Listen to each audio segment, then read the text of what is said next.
দোরমুট ইউনিয়নের দুইবারের সফল চেয়ারম্যান, সাবেক চেয়ারম্যান, ওনাকে দেখতে পাচ্ছি।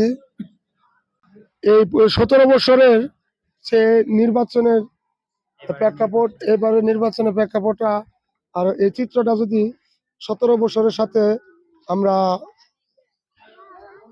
তুলনা করি, অ্যাকচুয়ালি 17 বছর তো নির্বাচন হয় নাই। 17 বছরে প্রথম যে নির্বাচনটা হয়েছিল সেটা মোটামুটি হয়েছিল, কিন্তু তারপরে থেকে যে নির্বাচনগুলো হয়েছে সেগুলো অবাধ নিরপেক্ষ হয় নাই। তবে আজকে আমি সকাল 7টার সময় এই মাঠে আসছি।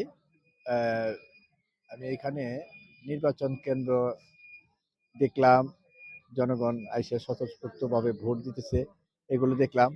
অত্যন্ত সুষ্ঠু, সুন্দর, অবাধ এবং নিরপেক্ষভাবে ভোট হচ্ছে।